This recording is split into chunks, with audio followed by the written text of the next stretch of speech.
یورپی ملک نیدرلینڈ کے شہر ایمسٹرڈیم میں قائم فرید الاسلام مسجد میں عاشقان رسول نے مدنی قافلے میں سفر کیا، جن میں نگران یورپی یونین ریجن اور دیگر ذمہ داران کے علاوہ سورینام، ترکی اور پاکستان سمیت دیگر ممالک سے تعلق رکھنے والے اور مقامی اسلامی بھائی بھی شامل تھے۔ نگران یورپی یونین ریجن نے عاشقان رسول میں بیان کیا اور شرکاء کو سنتیں، آداب اور دعائیں بھی سکھائیں، اور دوران مدنی قافلہ انہیں بھی دعوت اسلامی کے 12 دینی کاموں میں بڑھ چڑھ کر حصہ لینے اور دین کی خدمت کرنے کا ذہن دیا گیا۔ مدنی قافلے میں شریک اسلامی بھائیوں میں دیگر مبلغین دعوت اسلامی نے بھی سنت بھرے بیانات کیے اور درس دیا۔ آؤ مدنی قافلے میں ہم کریں مل کر سفر، آؤ مدنی قافلے میں ہم کریں مل کر سفر۔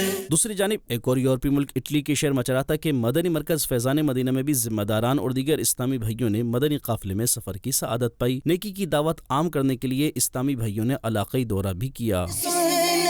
سیکھیں گے اس میں انشاءاللہ سر بسر، آؤ مدنی قافلے میں ہم کریں مل کر سفر۔ ادھر ہانگ کانگ کے شہر شنوائی سے ذمہ داران اور دیگر عاشقان رسول نے خوائی چنگ میں قائم فیضان رضا اسلامک سینٹر میں مدنی قافلے میں سفر کیا۔ اس موقع پر درس و بیان کا سلسلہ ہوا، دعائیں، سنتیں، آداب سیکھنے سکھانے کا سلسلہ بھی رہا، جبکہ دوران مدنی قافلہ شرکاء اسلامی بھائیوں کو نماز کا عملی طریقہ بھی سکھایا گیا۔ نیکی کی دعوت عام کرنے کے لیے اسلامی بھائیوں نے علاقائی دورہ کرتے ہوئے نیکی کی دعوت کی دھومیں بھی مچائیں۔ آؤ مدنی قافلے میں ہم کریں مل کر سفر، آؤ مدنی قافلے میں ہم کریں مل کر سفر۔